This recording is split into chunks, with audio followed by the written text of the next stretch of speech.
ہم سب دیکھتے ہیں کہ دن کا آغاز ہم رات کو سونے کے بعد جاگنے سے کرتے ہیں.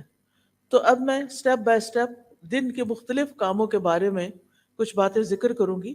آپ اپنے پاس نوٹ بھی کر سکتے ہیں، اپنے پاس ٹو ڈو لسٹ بنا سکتے ہیں کہ آپ نے کیا کیا کرنا ہے. یعنی سب سے پہلے صبح کے وقت کیا کرنا ہے. رسول اللہ صلی اللہ علیہ وسلم نے فرمایا، ہر شخص صبح کے وقت اٹھتا ہے تو اپنے نفس کا سودا کرتا ہے، پھر یا تو اسے آزاد کرتا ہے یا اسے ہلاک کرتا ہے. یعنی ہر شخص ہر روز ایک تجارت کرتا ہے جس میں یا تو وہ فائدہ اٹھاتا ہے یا وہ نقصان اٹھاتا ہے. ہر روز ہمیں دن کے 24 آورز مل جاتے ہیں، اور 24/7 یعنی پورے ہفتے میں ہمیں ہر روز 24 آور ملتے ہیں. اب کچھ لوگ ایسے ہیں کہ جو ان 24 آورز کو بہترین طریقے سے گزارتے ہیں اور پھر وہ کامیاب ہو جاتے ہیں، ان کا سودا نفع بخش ہوتا ہے، وہ پروفٹ کما لیتے ہیں. اور کچھ لوگ انہی 24 آورز کو ضائع کر کے دنیا میں بھی نقصان اٹھاتے ہیں اور آخرت میں بھی نقصان اٹھاتے ہیں. تو اس لیے ہمیں وہ کام لازمی کر لینے چاہیے کہ جن سے یہ 24 آورز ہمارے سیکیور ہو جائیں اور ہماری کامیابی کا راستہ ان سے طے ہو جائے. سب سے پہلی چیز جو آنکھ کھلتے ہی ہمیں کرنی چاہیے وہ ہے صبح کی دعا، جس کا آغاز ہوتا ہے الحمدللہ سے. الحمدللہ الذی احیانا بعدما اماتنا والیہ النشور.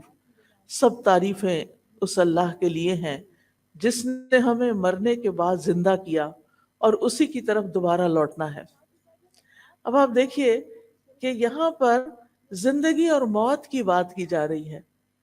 آپ کو یہ تو معلوم ہی ہوگا کہ النوم اخو الموت، کہ نیند موت کی بہن ہوتی ہے.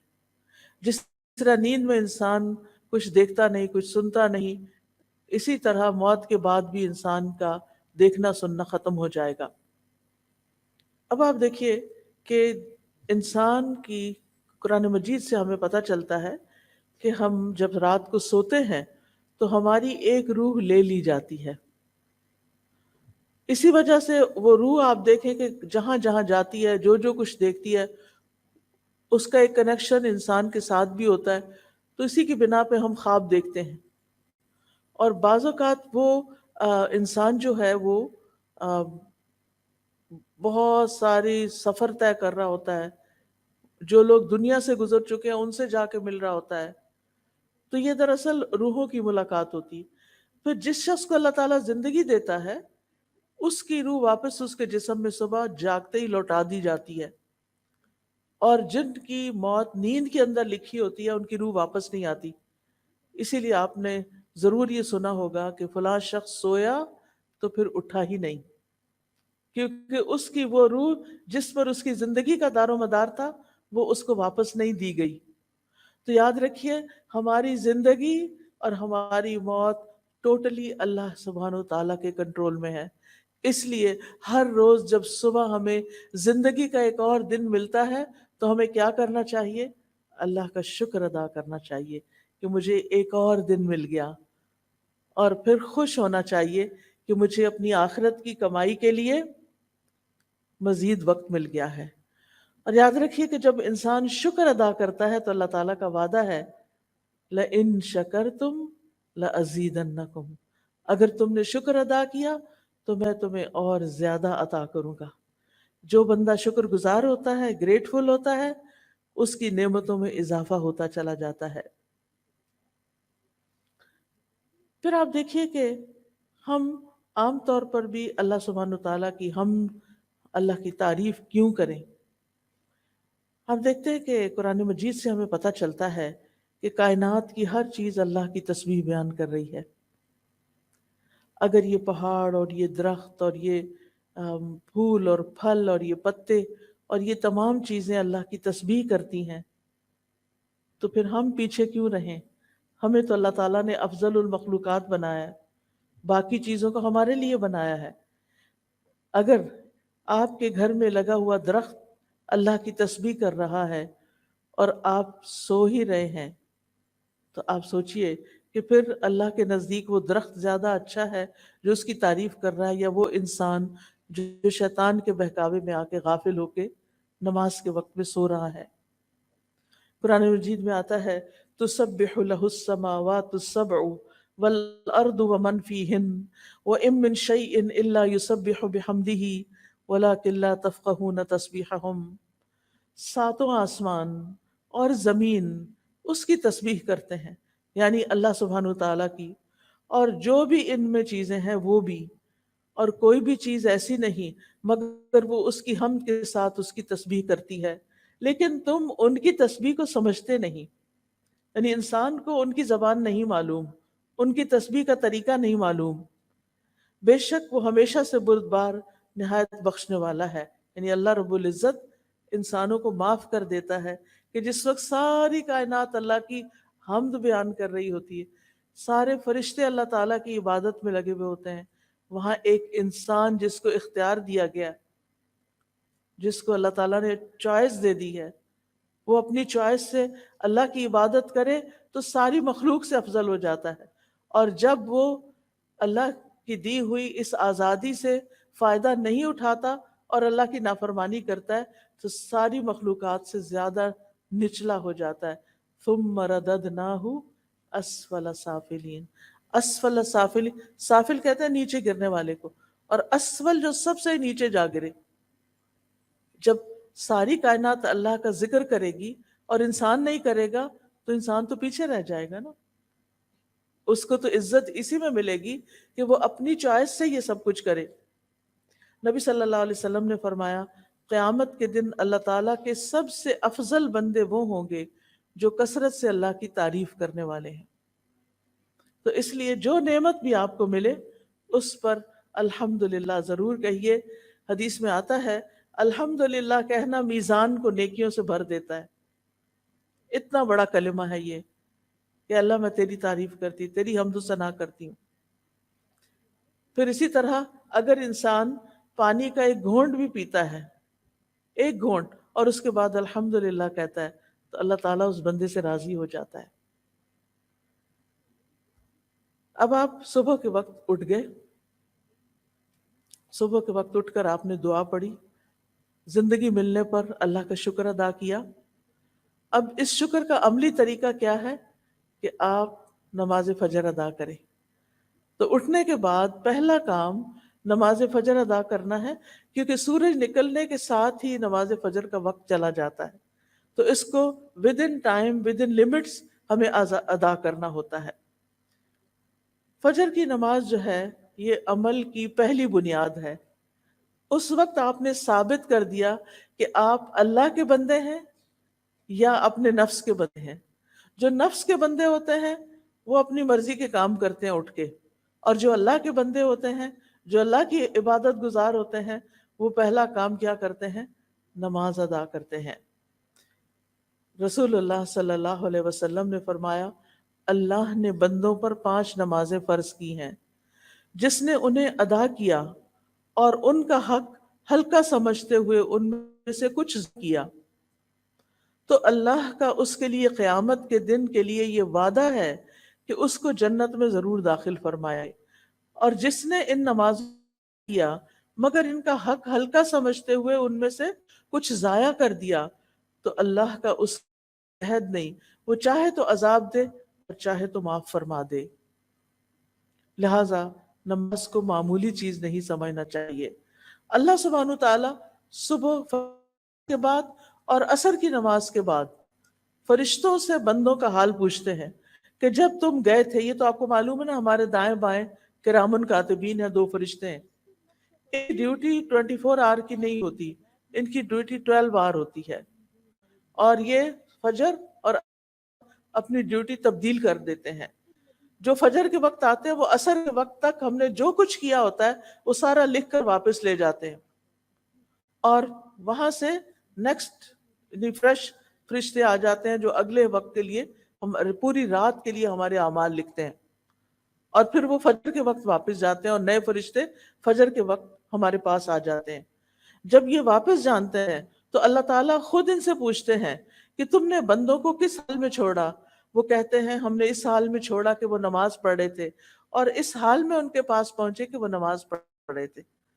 تو جو شخص فجر اور عصر کی نماز کا اہتمام کرتا ہے، اس کی ڈیلی رپورٹ اللہ سبحانہ و تعالیٰ کے پاس بہت بہترین جاتی ہے کہ وہ نماز پڑھ رہے تھے۔ پھر قیامت کے دن سب سے پہلا سوال بھی کس کے بارے میں ہوگا؟ نماز کے بارے میں۔ اگر نماز درست ہوئی تو ساری چیزیں ٹھیک ہو جائیں گی، اور اگر نماز درست نہیں تو سارے اعمال میں بگاڑ آ جائے گا۔ صلی اللہ علیہ وسلم نے فرمایا وہ آدمی ہرگز آگ میں نہیں جائے گا جس نے سورج نکلنے سے پہلے، غروب ہونے سے پہلے نماز پڑھی، یعنی فجر اور عصر کی نماز پڑھی۔ اور نماز پڑھنے سے اللہ تعالیٰ بندے کے رزق کا وعدہ بھی کرتے ہیں۔ فرمایا وَأْمُرْ أَهْلَكَ بِالصَّلَاةِ وَاصْطَبِرْ عَلَيْهَا لَا نَسْأَلُكَ رِزْقًا نَحْنُ نَرْزُقُكَ، اور اپنے گھر والوں کو نماز کا حکم دیجئے اور اس پر خوب کاربند رہیے، ہم تم سے کسی رزق کا مطالبہ نہیں کرتے، ہم ہی تمہیں رزق دیں گے۔ تو اس سے یہ پتہ چلتا ہے کہ جو شخص اپنی عبادت صحیح طور پر کرتا ہے، اللہ سبحانہ وتعالیٰ اس کو تنہا نہیں چھوڑتا۔ نماز سے انسان کے گھر میں برکت آتی ہے، اس لیے خود بھی نماز ادا کرنی چاہیے اور گھر والوں کو بھی اس کا حکم دینا چاہیے۔ فجر کی سنتوں کو کبھی نہ چھوڑیں۔ صلی اللہ علیہ وسلم نے فرمایا فجر سے پہلے کی 2 رکعتیں دنیا اور جو کچھ اس میں ہے اس سے بہتر ہے۔ فجر کی سنتیں بہتر کس سے؟ پوری دنیا سے۔ اگر آپ کو پوری دنیا بھی مل جائے تو بھی وہ کم ہے بنسبت اس کے کہ آپ 2 رکعت نماز سنت ادا کریں، اور اگر سنت کا اتنا بڑا اجر ہے تو پھر فرض کا کیا ہوگا؟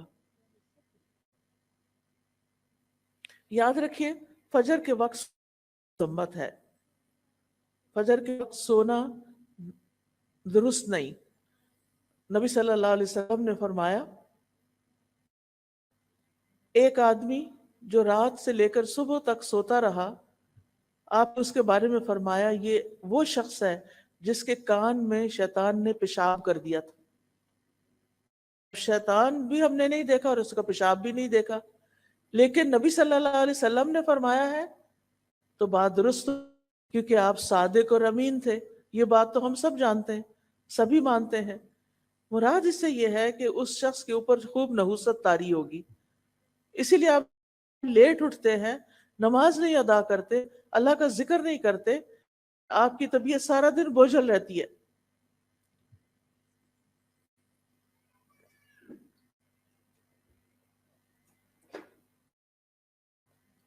پھر آپ کی کوشش یہ ہو کہ نماز خشوع کے ساتھ پڑھیں۔ خشوع نماز میں رونا دھونا، بعض لوگ سمجھتے ہیں کہ کچھ لوگ نماز میں بہت روتے ہیں لہٰذا ان کی نماز زیادہ خشوع والی ہے، ایسا نہیں۔ رونا خشوع نہیں ہوتا، بلکہ دل کا متوجہ ہونا اور اعضاء کا پرسکون ہونا، اس کو خشوع کہتے ہیں۔ اگر ہو سکے تو یہ ڈور کھول دیں کہ تھوڑا سٹفی ہو رہا ہے تاکہ فریش ایئر اندر آتی رہے۔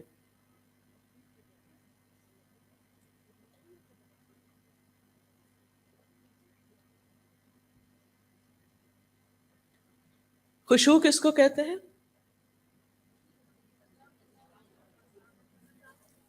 جی ہاں، دل کا متوجہ ہونا اور اعضاء کا پرسکون ہونا، یعنی نماز میں ہمیں ہلنا نہیں چاہیے، دائیں بائیں نہیں ہونا چاہیے، ایسے بھی جھوم جھوم کے بھی نماز نہیں پڑھنی چاہیے۔ نماز میں سٹل بالکل ساکت کھڑے ہونا چاہیے کہ اگر کوئی پرندہ بھی آ کے بیٹھ جائے تو وہ بیٹھا رہے کہ یہ شخص شاید یہ کوئی پول ہے یا کچھ اور ہے۔ اور اس بات کا خیال رکھنا کہ میں اللہ کے سامنے کھڑی ہوں، اس سے خشوع آتا ہے۔ بہت سے لوگ یہ کوشچن کرتے ہیں نماز میں کیسے آئیں؟ بس یہ سوچ لیں نماز پڑھنے سے پہلے کہ میں اللہ سبحانہ و تعالیٰ کے سامنے کھڑی ہوں، پھر اپنے رب سے سرگوشیاں کریں، چپ کے باتیں کریں، یعنی نماز کے الفاظ ادا کریں۔ خشوع کے بغیر نماز ایسے ہی ہے جیسے روح کے بغیر جسم. خشوع نماز کی روح ہے. اور کامیاب ہونے والے مومنوں کی صفت یہ ہے قد افلح المؤمنون الذین هم فی صلاتهم خاشعون. یقیناً فلاح پا گئے وہ مومن جو اپنی نمازوں میں خشوع اختیار کرتے ہیں. رسول اللہ صلی اللہ علیہ وسلم نے فرمایا جب کوئی شخص نماز پڑھتا ہے تو وہ اپنے رب تبارک و تعالیٰ سے سرگوشی کرتا ہے، چنانچہ اسے معلوم ہونا چاہیے کہ وہ اپنے رب سے کیا سرگوشی کر رہا ہے. لہذا جب آپ نماز میں ہوں تو کھڑے بھی بہت خاموشی یعنی بہت سکون کے ساتھ کھڑے ہوں. رکوع میں جائیں تو ٹک جائیں پھر کھڑے ہوں. سجدے میں جائیں تو ماتھا اور ناک آپ کا زمین پر ٹک جائے اور تسبیحات پڑھیں، ہر ہڈی اپنے جوڑ پر آ جائے اور پھر آپ سیدھے کھڑے ہوں. یعنی یہ نہیں کہ آپ رکوع میں گئے ہیں ایسے جلدی سے نیچے ہوئے پھر کھڑے ہو گئے پھر جلدی سے سجدہ. کئی لوگ تو دونوں سجدے بس ایک ہی دفعہ سر رکھ کے 2 دفعہ مار کے اٹھ جاتے ہیں. یہ تو سجدہ نہیں ہوتا. ہم اللہ کے سامنے کھڑے. نماز میں یہ سوچ ہمارے اوپر چھائی رہے، غالب رہے کہ میں اللہ کے سامنے ہوں، میرا رب مجھے دیکھ رہا ہے. اور اجر کو بھی سامنے رکھے. نبی صلی اللہ علیہ وسلم نے فرمایا تم جب بھی کوئی سجدہ کرتے ہو تو اللہ اس سجدے کی وجہ سے تمہارا ایک درجہ بڑھا دیتا ہے.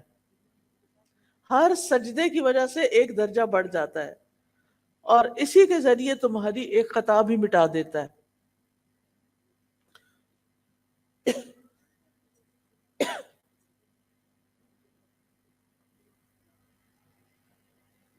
تو یاد رہے گی یہ بات. سجدے سے کیا ملے گا؟ سجدے سے کیا ملے گا؟ ایک درجہ بلندی. یعنی پہلے جنت میں جہاں مقام تھا اس سے اوپر ہو گئے، اوپر اوپر اوپر. اور کیا ملتا ہے؟ ایک خطا مٹ جاتی ہے، ایک غلطی صاف ہو جاتی. نماز کے بعد فوراً مصلی سے نہیں اٹھے، بیٹھے رہیں، ذکر اذکار کریں. کیوں؟ اس لیے کہ اس کا بہت بڑا اجر ہے.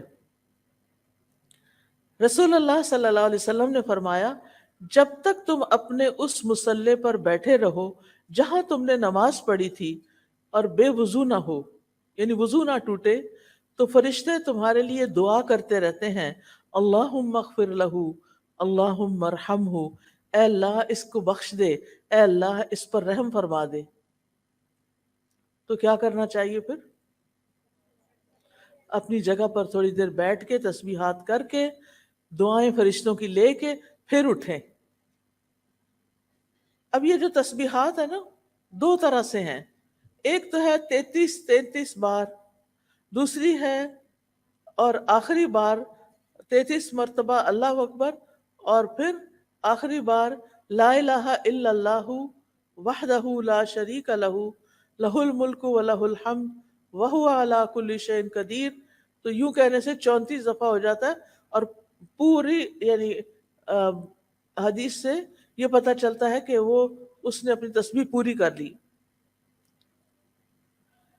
اب آپ دیکھیے کہ اگر آپ کے پاس وقت نہیں اور آپ کو جلدی کسی کام سے جانا ہے تو پھر آپ کتنی دفعہ پڑھ لیں؟ 10 دفعہ. کیا پڑھیں گے؟ کیسے پڑھیں گے؟ سبحان اللہ سبحان اللہ 2 دفعہ چھوٹی انگلی کو پریس کریں گے، یا چھوٹی انگلی جو ہے وہ آپ کے انگوٹھے کے ساتھ لگے گی، ٹھیک ہے؟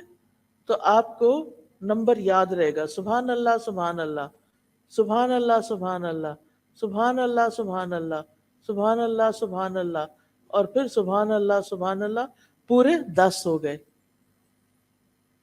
تو 10 بار تینوں تسبیحات پڑھ لیں. 10 بار سبحان اللہ، 10 بار الحمدللہ، اور 10 بار اللہ اکبر. اس کے بارے میں آپ صلی اللہ علیہ وسلم نے فرمایا دو خصلتیں یا دو عادتیں ایسی ہیں کہ اگر کوئی مسلمان بندہ ان کی پابندی کر لے تو جنت میں داخل ہوگا، اور وہ بہت آسان ہے، مگر ان پر عمل کرنے والے بہت کم ہیں۔ ہر نماز کے بعد 10 مرتبہ سبحان اللہ، 10 مرتبہ الحمدللہ اور 10 مرتبہ اللہ اکبر کہے تو زبان کی ادائیگی کے اعتبار سے 150 بار ہے، اور مجموعی طور پر پانچوں نمازوں کے بعد جو عمل ترازو میں رکھا جائے تو 1500 ہے۔ کتنا اللہ سبحانہ تعالیٰ نے اجر لکھا ہے آپ کے لیے۔ اور اگر آپ نہیں پڑھتے، چھوڑ کے اٹھ جاتے، کتنی دیر لگتی ہے؟ 1 منٹ، 2 منٹ، 2 بھی نہیں لگتے۔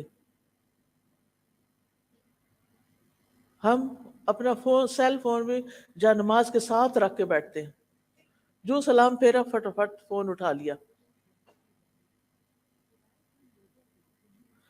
اور اگر ہمارے کام کا کوئی میسج نہ ہو تو پھر ہم کیا کرتے ہیں؟ کچھ بھی مل جائے وہ چلا لیتے ہیں، اور اتنے بڑے خیر اور خزانے سے محروم ہو جاتے ہیں۔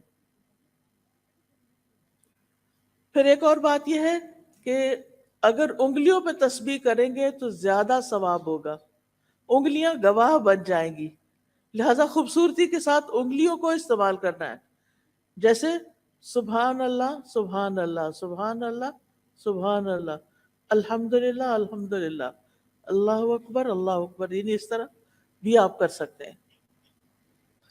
پھر ہر نماز کے بعد آیت الکرسی پڑھیں، اس کا کیا ثواب ہوتا ہے؟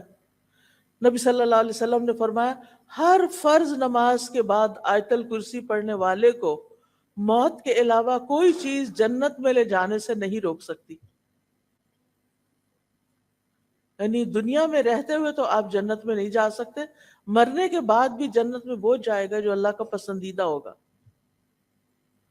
اور جو اللہ کا پسندیدہ ہے اس کو اللہ تعالیٰ نے بہت سی خوشخبریاں بھی سنائی ہیں، اس کے لیے آسانیاں بھی کی ہیں۔ اور یہاں پر کیا آسانی کی گئی ہے کہ جب یعنی انسان اپنی یعنی ان چیزوں کو پابندی سے پڑھے گا تو پھر اس کے لیے جنت کا رستہ آسان ہو جائے گا۔ اچھا، قیامت کے دن ہماری انگلیوں سے بھی سوال ہوگا، تو جب ہم ان پہ ذکر کریں گے تو یہ ہمارے حق میں بولیں گی۔ قرآن مجید میں آتا ہے نا، وَتُكَلِّمُنَا أَيْدِيهِمْ وَأَرْجُلُهُمْ، ہم سے کلام کریں گے ان کے ہاتھ اور پاؤں۔ پھر ہر نماز کے بعد قُلْ هُوَ اللَّهُ أَحَدٌ قُلْ أَعُوذُ بِرَبِّ الْفَلَقِ قُلْ أَعُوذُ بِرَبِّ النَّاسِ، اگر آپ کو وسوسے ستاتے ہوں، شیطان پریشان کرتا ہو، آپ کو کوئی تکلیف بیماری ہو، تو آپ یہ تینوں کل ہاتھ پہ پڑھ کے پھونک مار کے ہاتھ میں چہرے اور سر اور بازو اور ان سب پر خود ہی پھیر لیا کریں۔ اس سے آپ بہت اچھا فیل کریں گے، بہت لائٹ فیل کریں گے۔ اگر آپ کو کوئی تھکاوٹ ہوئی بھی ہے، آپ کو کوئی بیماری ہے، کچھ بھی ہے، تو آپ اس کو اپنا معمول بنا لیں۔ پھر صبح کے اذکار پوری توجہ کے ساتھ کریں۔ اللہ سبحانہ وتعالیٰ قرآن مجید میں فرماتے ہیں یا ایھا الذین آمنوا اذکروا اللہ ذکرا کثیرا وسبحوہ بکرۃ واصیلا، اے ایمان والو اللہ کو کثرت سے یاد کیا کرو۔ یہ کون کہہ رہا ہے کہ اللہ کو زیادہ یاد کیا کرو؟ کون کہہ رہا ہے؟ اللہ سبحانہ وتعالیٰ۔ یس، ماشاءاللہ بہت دھیان سے سن رہے ہیں، اسی لیے جواب دے رہے ہیں۔ اللہ سبحانہ وتعالیٰ سن رہا ہے۔ اللہ تعالیٰ فرما رہا ہے کہ اے ایمان والو اذکر اللہ ذکرا کثیرا، اللہ کو بہت زیادہ یاد کیا کرو، اور صبح و شام اس کی تسبیح بیان کیا کرو۔ تو صبح و شام سبحان اللہ و بحمدہ پڑھنے والا، جو پوری تسبیح ہے 100 دفعہ پڑھنا چاہیے، پڑھنے والا جو ہے اس کے سارے گناہ معاف ہو جاتے ہیں۔ اور تسبیح جو ہے یہ ڈپریشن کا علاج بھی ہے، انسان کے دل کا غم، دکھ، پریشانی بھی ختم ہوتی ہے اس سے۔ پھر اسی طرح آپ نے فرمایا جو شخص یہ تسبیح پڑھتا ہے سبحان اللہ و بحمدہ، قیامت کے دن اس سے زیادہ افضل کوئی بھی نہیں لائے گا. قیامت کے دن اس سے زیادہ افضل عمل کسی کا بھی نہیں ہوگا، اور سوائے اس کے جس نے اس کے برابر یہ اس سے زیادہ پڑھا ہو. پھر اسی طرح اگر ہو سکے، جیسے بزرگ خواتین ہوتی ہیں تو وہ فجر کی نماز سے سورج طلوع ہونے تک بیٹھے رہیں مصلی پر. جو اسکول کے بچے تو ظاہر ہے انہیں اسکول جانا ہوگا، تیاری کرنی ہوگی، لیکن تیاری کرتے کرتے اللہ کا ذکر کرتے رہیں. پھر اسی طرح یہ صبح شام کے اذکار ہے نا، یہ بھی بڑے فائدے کی چیز ہے. صبح شام کے اذکار کے بارے میں شیخ ابن عثیمین کہتے ہیں کہ صبح شام کے اذکار اپنے پڑھنے والوں کے لیے اس قدر وسیع، عظیم فوائد اور برکتوں پر مشتمل ہے کہ اس کا احاطہ نہیں کیا جا سکتا، اس کو بیان نہیں کیا جا سکتا. صبح و شام کے اذکار دل اور روح کی غذا ہے. دل میں سکینت ہوتی ہے، اطمینان ہوتا ہے، راحت اور مسرت حاصل ہوتی ہے. پھر اسی طرح یہ اذکار دنیا اور آخرت میں سلامت رہنے کا ذریعہ ہے. جو شخص یہ اذکار پڑھے گا وہ سلامت رہے گا. پھر یہ خیر و برکت کا دروازہ کھولنے والے کلمات ہیں. پھر اسی طرح جو شخص صبح کے وقت ان کو پڑھ لیتا ہے اس کے لیے خیر و برکت کا دروازہ کھل جاتا ہے.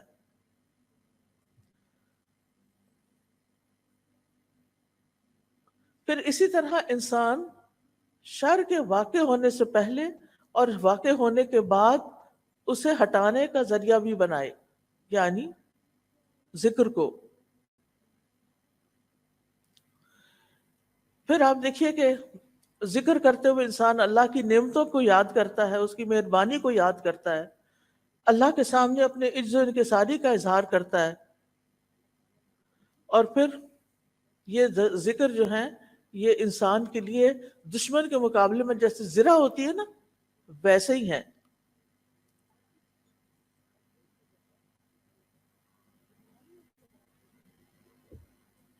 صبح شام کے اذکار کے بعد آپ قرآن مجید کھولیں، چاہے ایک صفحہ پڑھیں چاہے آدھا صفحہ پڑھیں، کیونکہ قرآن مجید میں آتا ہے ان قرآن الفجری کان مشہودا، کہ فجر کے وقت کا قرآن اس میں فرشتے حاضر ہوتے ہیں. ہر ایک اپنی اپنی سہولت کے مطابق قرآن مجید کا کچھ حصہ ضرور پڑھیں. قرآن غموں کا علاج ہے، سکون کا ذریعہ ہے. قرآن کی تلاوت سے اجر ملتا ہے، ایک حرف کے نتیجے میں کیا ملتا ہے؟ 10 نیکیاں. اور پھر کہتے ہیں کہ الف لام میم یہ بھی حروف ہیں، یہ بھی قرآن کے حروف ہیں. صرف یہ کہنے سے الف لام میم کتنی نیکیاں مل جاتی ہیں؟ جی ہاں، 30 نیکیاں.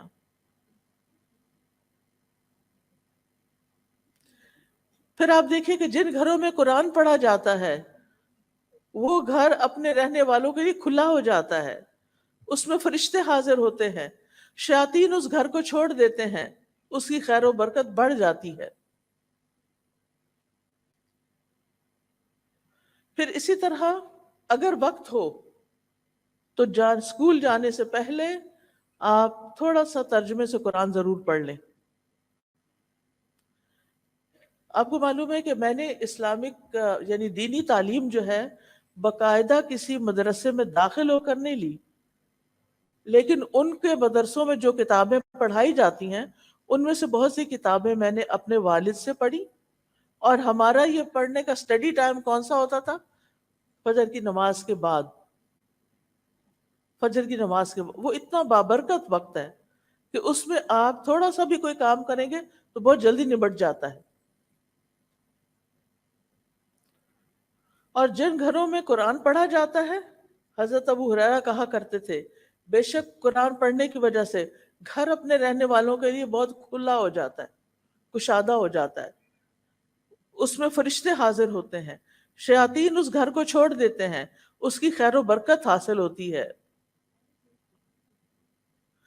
پھر اسی طرح قرآن مجید کو اپنا دوست بنا لیں، ہر جگہ آپ کے ساتھ ہونا چاہیے. اب تو خیر موبائل کے ذریعے ویسے بھی ساتھ ہوتا ہے، اگر آپ نے قرآن مجید کی اپلیکیشن ڈاؤن لوڈ کی ہوئی ہے اور اس میں بک مارک بھی ہوتا ہے، جتنا آپ پڑھ لیں ایک دن وہاں بک مارک لگا دیں، پھر آگے اور اس طرح آپ پڑھتے چلے جائیں.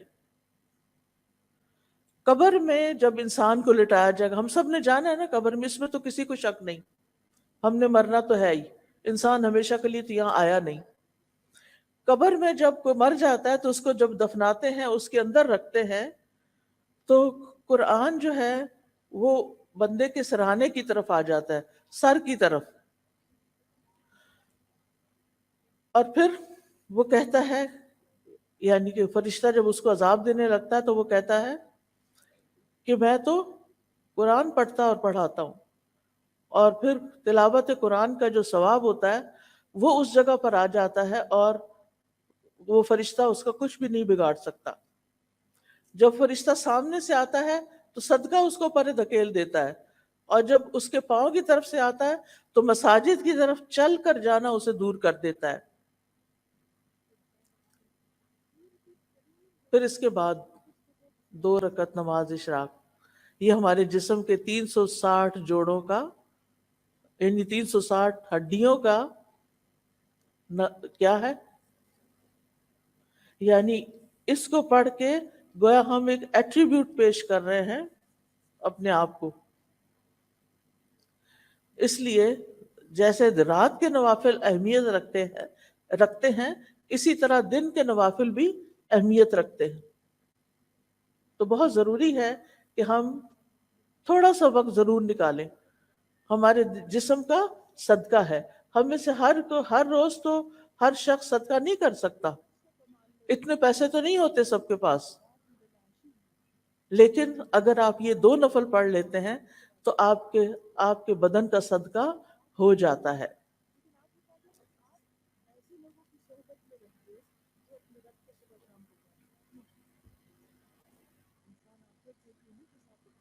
پھر اس کے بعد یہ کہ ہم میں سے ہر ایک کو، چاہے وہ اسکول میں جاتا ہے یا نہیں، زندگی کے ہر موڑ پر کیا کرنا چاہیے، اپنے لیے علم نافع میں اضافہ کرنا چاہیے. اچھی اچھی کتابیں پڑھیں. ماشاءاللہ آپ اسکول کالجز میں جاتے ہیں، آپ کے پاس لائبریریز ہیں، آپ لائبریریز سے اچھی اچھی کتابیں نکلوائیں اور ان کا مطالعہ کریں. نبی صلی اللہ علیہ وسلم فجر کی نماز کے بعد سلام پھیرتے تھے تو یہ دعا کرتے تھے، اللہم انی اسألک علما نافعا وعملا ورزقا طیبا وعملا متقبلا، اور پاکیزہ رزق، طیب رزق اور عمل قبول ہونے والا یہ نصیب کر.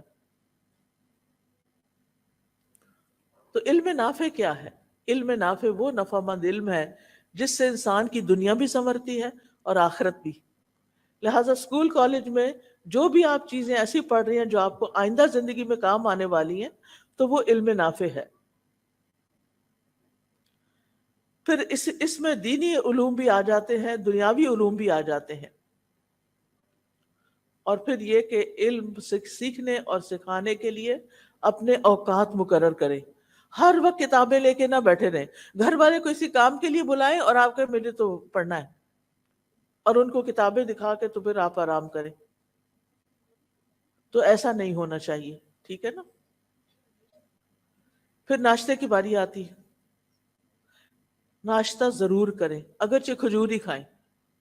بہت سے بچے اسکول میں بھوکے چل پڑتے ہیں اور پھر کینٹین پہ آ کر جیسی تیسی چیزیں کھا لیتے ہیں، بس پیٹ بھر لیتے ہیں.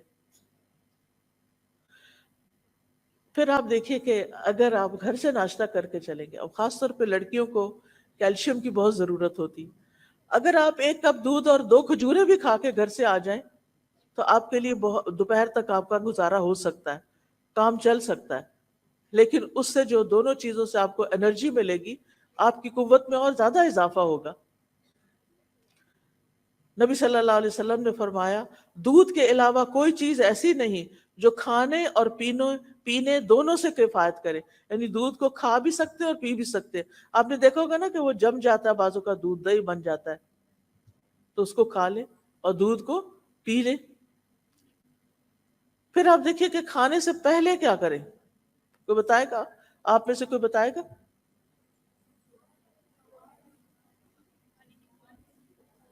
بسم اللہ. آغاز میں کیا پڑھتے ہیں؟ بسم اللہ. الحمدللہ. اگر شروع میں یاد نہیں رہا تو پھر کیا کریں؟ بسم اللہ اولہ و آخرہ. ٹھیک ہے. کھانا کھڑے ہو کے کھانا چاہیے یا بیٹھ کے؟ بیٹھ کے. چلتے پھرتے چیزیں اٹھا کے منہ میں نہ ڈالیں، ان کو اکٹھا کر کے رکھ دیں اور پھر کہیں بیٹھ جائیں اور پھر اطمینان سے کھاتے بھی رہیں اور ساتھ پڑھتے بھی رہیں. پھر دائیں ہاتھ سے کھانا چاہیے یا بائیں ہاتھ سے؟ دائیں ہاتھ سے. ہر لقمہ اور ہر گھونٹ لے کر کیا پڑھنا چاہیے؟ الحمدللہ. اس سے کیا فائدہ ہوتا ہے؟ کیا فائدہ ہوتا ہے ایک دفعہ الحمدللہ کہنے سے؟ میزان نیکیوں سے بھر جاتا ہے. یعنی اللہ سبحانہ تعالیٰ کو اپنی حمد بہت پسند ہے. پھر آپ دیکھیے کھانا کھانے کے بعد کی دعائیں کس کس کو آتی ہیں؟ ماشاءاللہ کچھ ہاتھ کھڑے ہیں. جس کو نہیں آتی، آپ لوگ کے ذہن بہت زرخیز ہیں، بہت جلدی آپ یاد کر سکتے ہیں. آپ یہ کر سکتے ہیں کہ کھانے کی دعائیں لے کے ان کا پوسٹر جو ہے وہ آپ گھر کی کسی وال پہ لگا لیں، جو کچن میں کھانا کھاتے ہوئے آپ کی نظر اس پہ پڑے.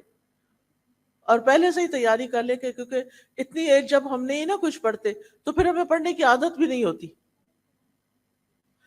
تو لہٰذا بہت ضروری ہے کہ ہم کیا کریں؟ دعا پڑھیں.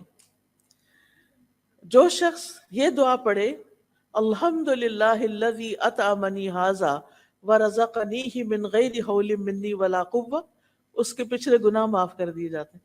سبحان اللہ. یعنی اللہ تعالیٰ ہمیں کھلا رہا ہے، پلا رہا ہے، اور ہم ایک اس کا شکر ادا کر دیتے ہیں کہ اللہ آپ نے مجھے کھانا دیا، آپ کا رزق ہے، میری کوئی قوت اور طاقت نہیں تھی اس کو لانے میں، تو اللہ تعالیٰ اس کے گناہ معاف فرما دیتے ہیں. پھر اسی طرح صبح صبح ایک نیت کرے، اور وہ کیا ہے؟ حیاتی کلہ للہ، میری ساری زندگی میرے رب کے لیے، اللہ کے لیے ہے. کیا مطلب ہے اس کا؟ کہ میں وہ کام کروں گی جن سے میرا رب راضی ہوگا، اور ان چیزوں کو چھوڑ دوں گی جن سے میرا رب ناراض ہوتا ہے.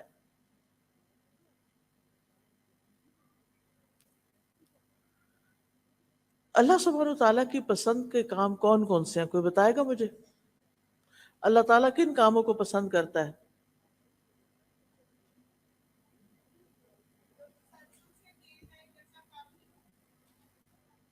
اور ہمیں تو ٹپس پہ پتہ ہونا چاہیے، 1 2 3 4 5، جلدی جلدی جلدی. ہم؟ ٹھیک ہے، شاباش، ٹھیک ہے، بالکل. اور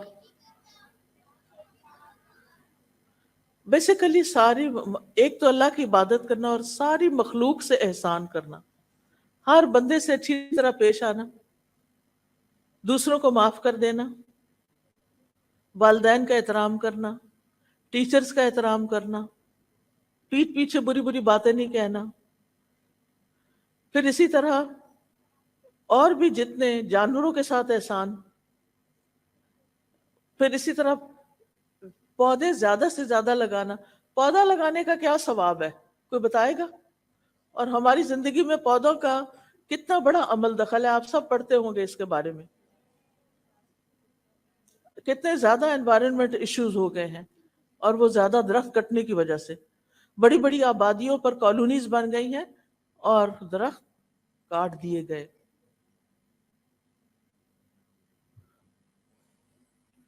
تو اللہ سبحانہ تعالیٰ کے لیے ہم اپنی زندگی کو خالص کریں کہ اللہ میری زندگی آپ کے لیے، اور پھر ہم ایمان کے ساتھ خوبصورت بنیں. یعنی بہت سے لوگ صرف میک اپ سے خوبصورت بننا چاہتے ہیں، ہمیں ایمان کے ساتھ. ایمان ہوتا ہے دل میں، اور جو دل میں ہوتا ہے وہ چہرے پہ آتا ہے. اگر ایمان دل کے اندر خوبصورت ہے نا تو ہو ہی نہیں سکتا کہ چہرہ اس کو ریفلیکٹ نہ کرے. پھر اسی طرح قلبی طہارت کے ساتھ ساتھ روح کی غذا اب تک آپ دے رہے تھے اس کو، اب جسمانی طہارت کا بھی خیال کریں۔ پاک صاف رہنے والوں کے بارے میں ہمارا دین ہمیں کیا سکھاتا ہے؟ شاباش، ان اللہ یحب التوابین و یحب المتطہرین، بے شک اللہ توبہ کرنے والوں سے محبت کرتا ہے اور پاک صاف رہنے والوں سے۔ اللہ سبحانہ تعالیٰ پاک صاف رہنے والوں سے محبت کرتا ہے۔ کس کو نہیں چاہیے اللہ کی محبت؟ ہمیں سے ہر شخص کو چاہیے ہوتی ہے۔ لہٰذا اللہ کی محبت ان لوگوں کے لیے ہے جو پاکیزگی کا اہتمام کریں گے۔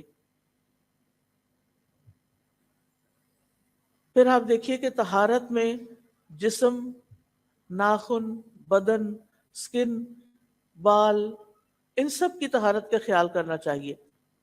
مسواک کرنا، مسواک کرنے کے کیا فائدے ہیں؟ آپ میں سے کوئی بتائے گا؟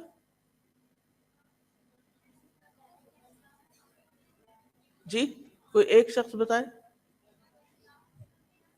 جی رب کی منہ کی پاکیزگی اور رب کی خوشنودی حاصل ہوتی ہے۔ شابش۔ پھر اس کے بعد آپ دیکھیں کہ نبی صلی اللہ علیہ وسلم تو اتنی کثرت سے مسواک کرتے تھے کہ دن یا رات میں جب بھی سو کر اٹھتے تھے تو وضو سے پہلے آپ مسواک کیا کرتے تھے۔ وضو سے بھی پہلے مسواک۔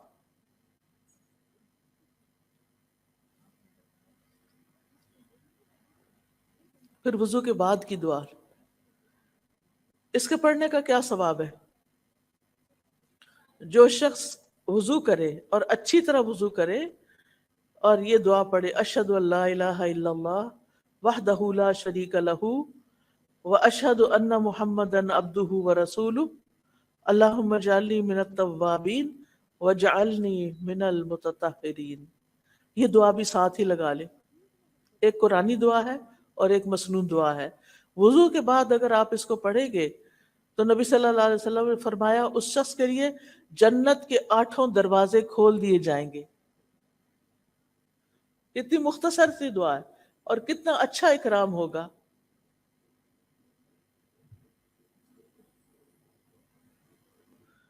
پھر اذان اگر سنتے ہیں تو اذان کا جواب دینا ہے، اور اذان کا جواب دے کر دعائیں بہت زیادہ قبول ہوتی ہیں۔ یعنی اگر آپ اذان سنتے ہیں اور کسی ایک، کیونکہ ہمارے ملک میں کیا ہوتا ہے ایک وقت میں سارے شروع ہو جاتے ہیں، پھر ایک کی بھی سمجھ نہیں آتی بعض اوقات تو، لیکن جو ایک سمجھ آ جائے اس کو سن کر آپ جواب دے دیں تو پھر ہر اذان جو ہو رہی ہے اس کا جواب دینے کی ضرورت نہیں رہتی۔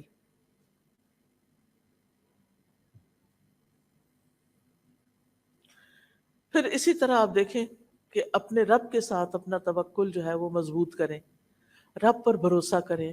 کوئی غم کی خبر سنیں، کوئی پریشانی کی سنیں، کوئی تکلیف ہو، کوئی مزری ہو، فوراً اپنے رب کی طرف رجوع کریں، اللہ تعالیٰ پر بھروسہ کریں۔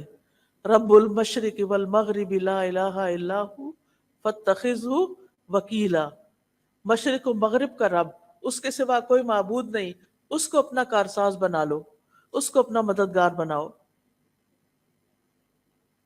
پھر اپنے اندر توکل پیدا کریں۔ نبی صلی اللہ علیہ وسلم نے فرمایا اگر تم اللہ پر ویسا توکل کرو جیسا کہ اس کے کرنے کا حق ہے، یعنی پوری طرح توکل کر لو، تو وہ تمہیں اسی طرح روزی دے گا جس طرح وہ پرندوں کو دیتا ہے۔ صبح کو وہ بھوکے پیٹ اٹھتے ہیں اور شام کو پیٹ بھر کے جاتے ہیں، یعنی اللہ سبحانہ تعالیٰ انہیں ہر نعمت عطا کر دیتا ہے۔ پھر اسی طرح ہر طرح کے حالات میں پر امید رہیں، ہر طرح کے حالات میں پر امید رہنا، مایوس نہیں ہونا۔ مایوسی کیا ہوتی ہے؟ جی جی ہاں، تو مشکل معاملہ بھی آ جائے تو آپ یہ سمجھیں کہ اللہ تعالیٰ کے بس میں ہے اس کو حل کرنا۔ پھر اپنا کام کاج شروع کریں، چاہے گھر میں کچن میں کام کرنا ہے یا کوئی اور کام کرنا ہے، ساتھ ساتھ غور و فکر جاری رکھے۔ اور اس سلسلے میں خصوصی طور پر قرآن مجید کو نہیں بھولیں۔ قرآن مجید کے بارے میں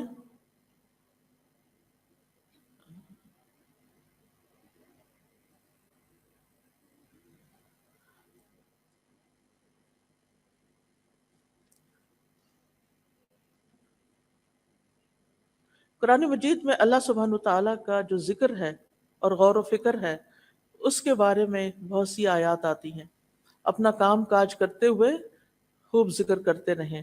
سبحان اللہ، الحمد للہ، استغفر اللہ، لا الہ الا اللہ، لا حول ولا قوت الا باللہ، سبحان اللہ العظیم و بحمدہ. پھر ساتھ ساتھ توبہ بھی کرتے رہیں کہ اللہ تعالیٰ مجھ سے کوئی غلطی ہو تو مجھے معاف کر دے. استغفار کے بھی فائدے ہیں.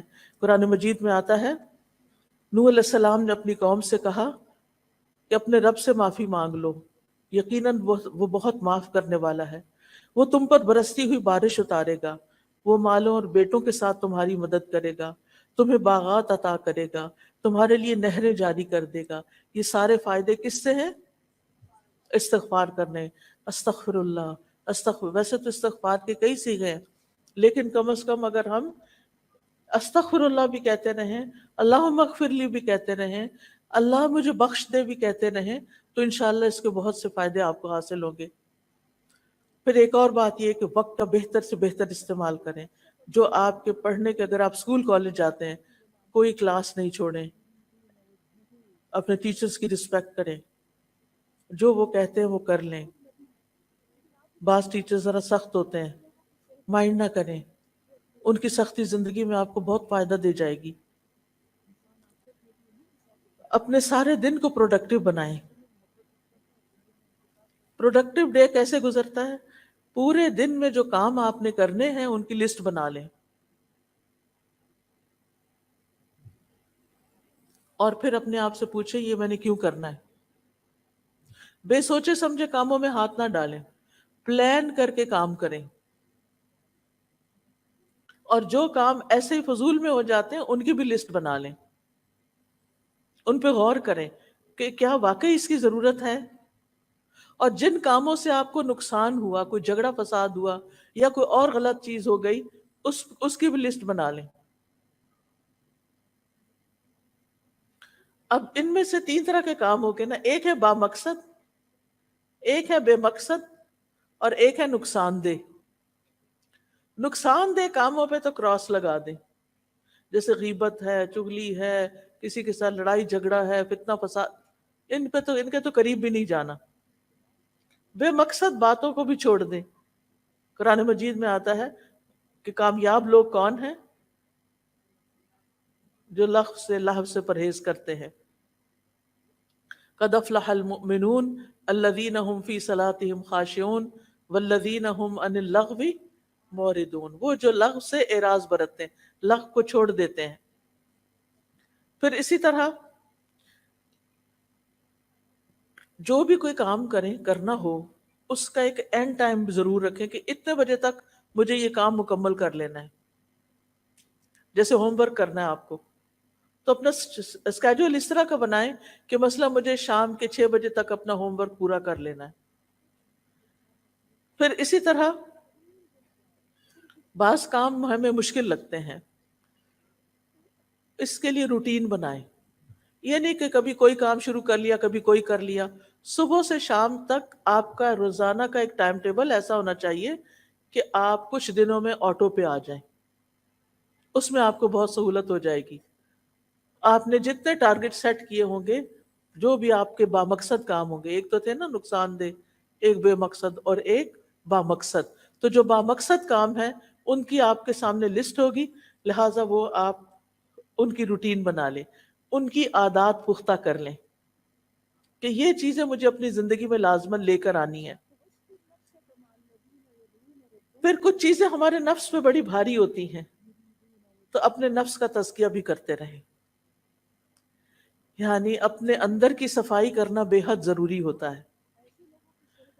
آپ دیکھیں کہ ہم اگر ظاہر میں بھی اگر نہائے نہ اور میلے کپڑے پہن کر ان کے اوپر پرفیوم چھڑک لیں تو کیا ہوگا؟ کسی کو خوشبو نہیں آئے گی. لہٰذا بہت ضروری ہے کہ ہم اگر خوشبو لگانی ہے تو پہلے نہائیں. تزکیہ جو ہے یہ عربی کا لفظ ہے جس کے دو کمپوننٹس ہوتے ہیں، ایک تخلیہ اور ایک تحلیہ. تخلیہ خا کے ساتھ ہے، تحلیہ ہا کے ساتھ ہے. تخلیہ کہتے ہیں خالی کرنا، یعنی اپنے اندر سے وہ چیزیں نکال کے اس کو خالی کر لے جو آپ کو پنچ کر رہی ہیں، تکلیف دے رہی ہیں، بادر کر رہی ہیں، جو آپ کی بے چینی کا سبب بنتی ہیں، اضطراب کا سبب بنتی ہیں، ان سب کو باہر نکالیں. بدگمانیاں، حسد، نفرت، بغض اور اس طرح کی ساری چیزیں. اور تحلیہ کہتے ہیں، حلیہ عربی میں کہتے ہیں زیور کو، آرنامنٹ. یعنی اپنے آپ کو کیا کریں؟ سجائیں، پھر اپنے اوپر خوبصورت چیزیں رکھیں بھی، پہنے بھی ان کو، یعنی اچھی عادات اپنائیں بھی. خراب عادتیں نکالتے جائیں زندگی سے اور اچھی عادتیں ڈالتے جائیں، صرف ظاہر میں نہیں بلکہ دل کے اندر بھی. اللہ تعالیٰ فرماتے ہیں وَلَٰكِنْ حَبَّبَ إِلَيْكُمُ الْإِيمَانَ وَزَيَّنَهُ فِي قُلُوبِكُمْ. اللہ نے تمہارے لیے ایمان کو محبوب بنا دیا اور اسے تمہارے دلوں میں سجا دیا. اہل ایمان کے دلوں میں ایمان سجا ہوا ہوتا ہے، لہٰذا مشکل حالات ہوں، تنگی تکلیف کے ہوں، وہ خوش رہتے ہیں کیونکہ ان کو پتہ ہوتا ہے ہمارا رب ہے. وہ رب پہ توکل کرتے ہیں، رب کے ان کے دلوں کے اندر ایک اطمینان ہوتا ہے. وہ کسی کے ساتھ خار نہیں رکھتے، کسی کے ساتھ دشمنی نہیں رکھتے، کسی کے ساتھ کوئی لڑائی نہیں رکھتے، جس کی وجہ سے ان کے دلوں کے اندر ایک عجب طرح کا سرور اور اطمینان اور خوشی ہوتی ہے. اور اس کے لیے انسان کو اپنے نفس سے جہاد کرنا پڑتا ہے، اس کے لیے ایفرٹ لگانی پڑتی ہے. قرآن مجید میں آتا ہے قد افلح من تزکا، وہ تو کامیاب ہو گیا جس نے پاکیزگی اختیار کر لی. ایک اور جگہ آتا ہے قد افلح من زکاہا، وہ کامیاب ہو گیا جس نے تو پاک کر لیا. پھر آپ دیکھیں دن کی 5 نمازوں کی آپ نے حفاظت کرنی ہے. نماز قبر تک ساتھ جاتی ہے، اس کو حفاظت کرنا ہے، کیونکہ جب آپ قبر میں جائیں گے وہ آپ کی حفاظت کرے گی. دنیا میں آپ نے کیا کرنا ہے؟ نماز کی حفاظت کرنی ہے، اور جب آپ قبر میں جائیں گے تو نماز آپ کی حفاظت کرے گی. جب عذاب آنے لگتا ہے نا قبر میں تو نماز آ جاتی ہے، ایک طرف سر کی طرف قرآن آ جاتا ہے، ایک طرف نماز آ جاتی ہے، ایک طرف روزہ صدقہ خیرات پاؤں کی طرف آ جاتا ہے، اور بندے کو اپنی لپیٹ میں لے لیتے ہیں اور ہر طرح کے عذاب کو پیچھے دھکیل دیتے ہیں. پھر اسی طرح نماز صرف فرض نہ پڑھیں، سنت بھی پڑھا کریں.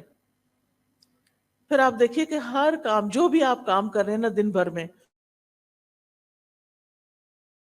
عادت سمجھ کر کریں، ملے گا. کیا آپ کی والدہ آپ سے پانی کا گلاس مانگتی ہیں اور آپ ان کو پانی پلا، بہت ثواب ملے گا. اس لیے جب امی بلائیں فوراً اٹھ کر جائیں، آپ عبادت کر رہے ہیں. جب اللہ تعالیٰ بلائیں تو نماز کی طرف جائیں، آپ کیا کر رہے ہیں؟ عبادت کر رہے ہیں. اگر چھوٹا بھائی رو رہا ہے اور اس کو آپ سے کوئی کام ہے تو کیا کریں؟ اس کی بات سنیں، کیوں رو رہے ہیں؟ امی مصروف ہیں، وہ اس کو بہلا نہیں سکتی، آپ اس کو اٹھا لیں، آپ اس کو بہلا لیں، آپ اس کا خیال رکھیں. یہ بھی عبادت ہے. اگر گھر کی صفائی کرنا ہو تو یہ کیا ہے؟ یہ بھی عبادت ہے، کیونکہ ان اللہ یحب التوابین ویحب المتطہرین، اللہ تعالیٰ محبت کرتا ہے توبہ کرنے والوں سے اور پاک صاف رہنے والوں سے. اگر کھانا پکانا پڑے تو یہ بھی عبادت ہے. کیوں؟ کیونکہ بھوکے کو کھانا کھلانا جنت میں جانے والے جام سے، یہ عبادت ہے، جنت میں لے جانے والا کام ہے. ہمارا دین اتنا خوبصورت ہے کہ 24/7 جتنے بھی آپ کام اچھے اچھے کریں گے وہ سب عبادت ہے، وہ سب آپ کے اعمال نامے میں جمع ہو رہا ہے. اور پھر آپ دیکھیں یہ نہ کہا کریں وہ فلاں بہن بھی تو نہیں کرتی میں کیوں کروں، یہ نہیں کہنا آپ نے. وہ بھائی نہیں کرتا میں کیوں کروں، نہیں. نیکیوں میں ایک دوسرے سے آگے نکلے، وہ نہیں کرتا نہ کرے، مجھے کرنا ہے، میں جا رہی ہوں کرنے. دوسرے سے پہل کریں اور نیکی کے ہر کام میں کچھ نہ کچھ حصہ ڈالیں. حضرت ابو ہریرہ کہتے ہیں کہ رسول اللہ صلی اللہ علیہ وسلم نے فرمایا آج تم میں سے کس نے روزہ رکھا ہے؟ ابو بکر رضی اللہ عنہ نے فرمایا کہ میں نے. عرض کیا میں نے. آپ نے پوچھا آج تم میں سے کس نے مریض کی عیادت کی ہے؟ ابو بکر رضی اللہ عنہ نے کہا میں نے. آپ نے فرمایا آج تم میں سے کس نے جنازے میں شرکت کی ہے؟ ابو بکر رضی اللہ عنہ نے کہا میں نے۔ آپ نے پوچھا آج تم میں سے کس نے مسکین کو کھانا کھلایا؟ ابو بکر رضی اللہ عنہ نے کہا میں نے۔ اس پر نبی صلی اللہ علیہ وسلم نے فرمایا جب کسی شخص کے لیے ایک ہی دن میں یہ ساری خصلتیں جمع ہو جائیں وہ جنت میں ضرور داخل ہوگا۔ بلی کو آنے دیجیے گا، گھبرائیے گا نہیں، چیخنا نہیں، کوئی بات نہیں، وہ بھی ڈری ہوئی ہے نا، یہ بھی عبادت ہے۔ بلی کو چلی گئی، بس اب نجات پا گئی بیچاری۔ اس کو خوف سے بچانا بھی کیا ہے؟ عبادت ہے۔ یہ بھی عبادت کی آپ نے کہ آپ نے اس کو ڈانٹا نہیں، جھڑکا نہیں، چیخے نہیں، نہ وہ گھبرائے نہ آپ گھبرائے۔ وہ بیچاری کیا کر سکتی؟ آپ بڑے ہیں کہ بلی بڑی؟ کچھ لڑکیاں چپکلی کو دیکھ کے چیخے مارنے لگتی، وہ چپکلی بڑی ہے کہ آپ بڑے؟ کاکروچ بڑا ہے یا آپ بڑے؟ تو ایسی چیزوں کو دیکھ بہادر بنے، یعنی ہمیں بہادر رہنا چاہیے۔ پھر آپ دیکھیے کہ جہاں اچھے اچھے کام کرنے نا آپ نے، وہاں اللہ کی نافرمانی سے بھی بچنا ہے۔ کئی دفعہ غلط عادتیں پڑ جاتی ہیں، جیسے سیل فون پر، لیپ ٹاپ پر فضول فحش چیزیں دیکھنا، آنکھوں کا بھی گناہ ہوتا ہے۔ کانوں سے ایسے میوزک سنتے ہیں، اس کا بھی گناہ ہوتا ہے۔ لہٰذا کیا کرنا ہے؟ ایسی چیزوں کو چھوڑ دینا ہے، نفس سے جہاد کرنا ہے۔ اور گناہوں کو انسان اسی وقت چھوڑ سکتا ہے جب اس کے سامنے جہنم ہوتا ہے کہ مجھے جہنم میں نہیں جانا، میں نے آگ میں نہیں جانا۔ پھر جس انسان سے بھی ملیں سلام میں پہل کریں، مسکرا کے ملیں، آپ اچھے اخلاق والے ہوں گے۔ اور جن کا اخلاق اچھا ہے وہ میزان میں جب نیکیاں تولی جائیں گی تو سب سے بھاری نیکیاں اخلاق کی ہوں گی۔ سب سے بڑا حق آپ کے والدین کا آپ پر ہے۔ والدین کو خوش کریں، ان کو حق کریں، ان کی پیشانی چومیں، ان کا ہاتھ پکڑ کے کس کریں۔ آج آپ سب نے گھر جا کر کیا کرنا ہے؟ اپنی امی کو حق کرنا ہے، جا کے السلام علیکم گلے ملے جا کے۔ آج میں ایک لیکچر سن کے آئی ہوں، یہ میری عبادت ہے، اور ان کو ناراض نہیں کرنا۔ اللہ کی عبادت کے بعد والدین کے ساتھ نیکی جو ہے وہ بہت بڑے نیکی کے کام۔ اللہ تعالیٰ کئی بار قرآن مجید میں اللہ کی عبادت کے بعد والدین کے ساتھ اچھے سلوک کا حکم دیتے ہیں۔ وہ انہوں نے سب سے زیادہ ہمارے لیے قربانیاں کی ہوتی ہیں۔ تکلیف اٹھا کے پیٹ میں رکھا، تکلیف اٹھا کے جنم دیا، تکلیف اٹھا کے دودھ پلایا، تکلیف اٹھا کے نیپیاں صاف کی، تکلیف اٹھا کے نہلایا دھلایا کھلایا پلایا، تکلیف اٹھا کے اسکول بھیجا، مشکل سے پیسے کمائے اور فیسیں دی۔ ان کے بہت احسان ہے ہم پر، اور ہم بڑے ہو کے کہتے ہیں آپ نے ہمارے لیے کیا کیا؟ کچھ نہیں کیا، سب کچھ انہوں نے ہی تو کیا ہے، اور کون کرتا ہے ہمارے لیے؟ جو ماں باپ کرتے ہیں۔ اور اگر وہ زندہ نہیں ہیں، دنیا سے جا چکے ہیں، ان کا آپ پر حق ہے کہ ان کو آپ روزانہ دعاؤں میں یاد رکھیں۔ ہر نماز کے اندر والدین کے لیے دعا کرنا نہ بھولیں۔ جو ربی جلنی پڑھتے ہیں تو وہ تو کہتے ہیں ربنا اغفر لی ولوالدی وللمؤمنین یوم یقوم الحساب۔ اس کے بعد یہ دعا بھی شامل کر لیں، رب ارحمہما کما ربیانی صغیرا۔ پھر آپ دیکھیں سارے انسانوں کے لیے خیر کا باعث بنے، بائسز ختم کر دیں، یہ فلاں ہے، یہ فلاں ہے، یہ ایسا ہے، یہ ویسا نہیں۔ ہمیں اپنی ذات سے ہر ایک کو فائدہ پہنچانا چاہیے۔ اگر کوئی اچھا نہیں بھی تو وہ اپنا خود ذمہ دار ہے اپنے عمل کا۔ ہمیں سب کے ساتھ اچھا سلوک کرنا چاہیے۔ پھر اگر کوئی مانگنے والا آپ سے کچھ مانگ لے تو کیا کرنا چاہیے؟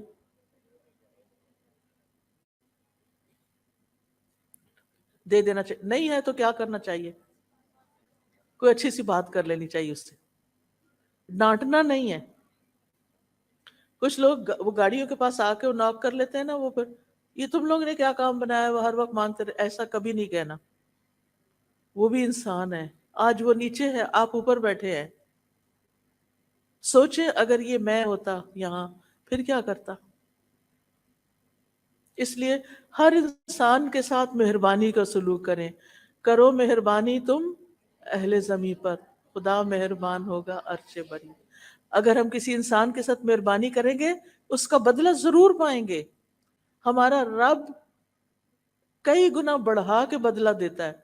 اس لیے کبھی بھی بخل نہ کرے کسی کے ساتھ اچھا کرنے میں، اور صلہ رب کے اوپر چھوڑ دیں. میں نے اس کا بدلہ اس سے لینا ہے. انسان کیا دے سکتے ہیں؟ انسانوں کی محنتوں اور نیکیوں کا بدلہ نہیں دے سکتے، وہ رب ہی دیا کرتا ہے. اس لیے اپنے اعمال کو رب کے لیے خالص کر لیں. جہاں بھی ہوں خیر پھیلانے والے ہوں. خیر الناس من ینفع الناس، اچھے لوگ وہ ہوتے ہیں جو لوگوں کو نفع پہنچاتے ہیں. حضرت عیسیٰ علیہ السلام کے بارے میں آتا ہے وَجَعَلَنِي مُبَارَكًا أَيْنَمَا كُنْتُ، اللہ نے مجھے مبارک بنایا جہاں بھی میں ہوں. برکتیں ہی برکتیں. تو برکتیں کن لوگوں کی ہوتی ہیں؟ جو جہاں بیٹھتے ہیں لوگوں کو فائدہ پہنچاتے ہیں. پھر پڑوسیوں کا خیال کرنا ہے آپ نے.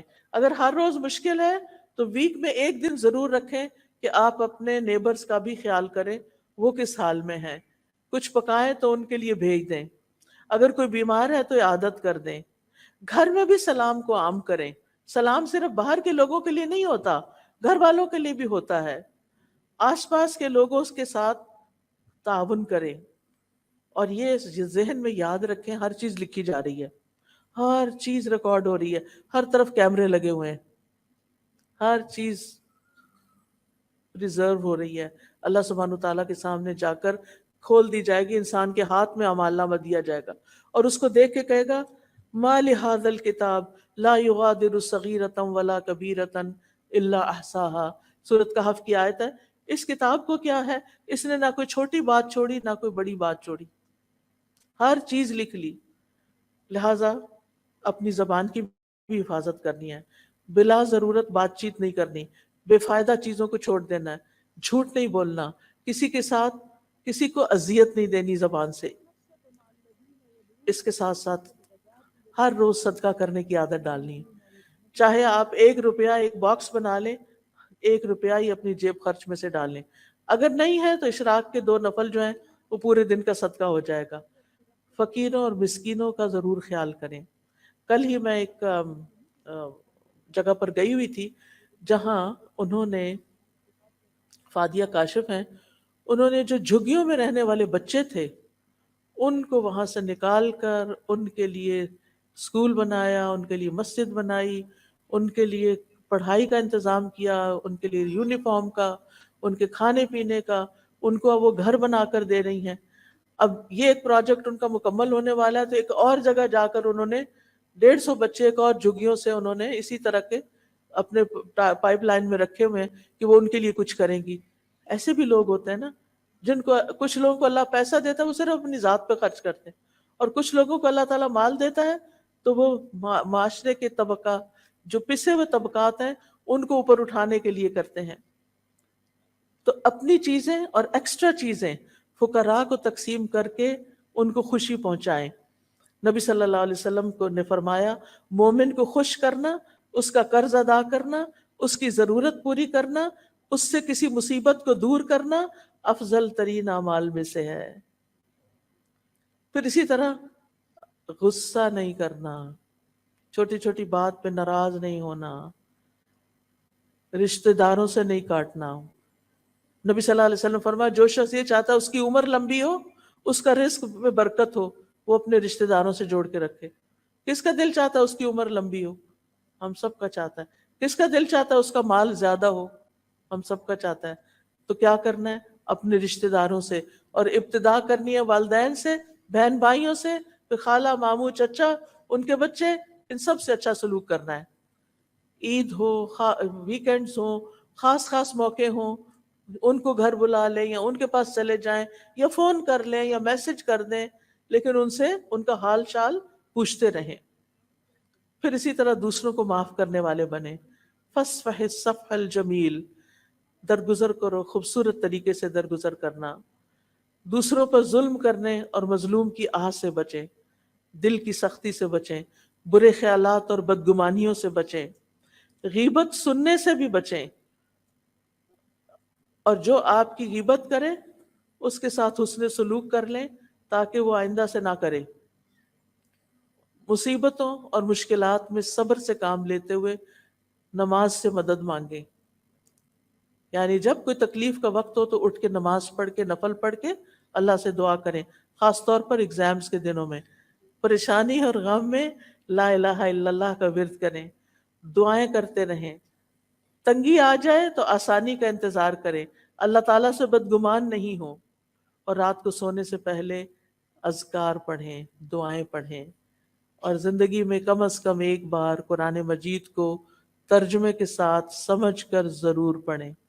اللہ تعالیٰ سے جا کے ملاقات کرنی ہے ہم نے قیامت کے دن، تو اللہ تعالیٰ اگر پوچھے کہ تم نے اتنی کتابیں پڑھی تھی، میری کتاب کیوں نہیں پڑھی، تو ہم کیا جواب دیں گے؟ کوئی جواب ہوگا ہمارے پاس؟ نو. اس لیے زندگی میں عربک میں بھی پڑھنا ہے کیونکہ یہ اللہ تعالیٰ کا کلام ہے، اور اس کا ترجمہ بھی ہم نے پڑھنا ہے. بس نیت کر لیں، اللہ تعالیٰ ضرور راستہ بنائے گا. اللہ تعالیٰ ہمیں ان باتوں پر عمل کرنے کی توفیق دے. جزاکم اللہ خیرا کثیرا، بارک اللہ فیکم. سبحانک اللہم و بحمدک، اشہد ان لا الہ الا انت، استغفرک و اتوب الیک. تکبیرات لگا دیں.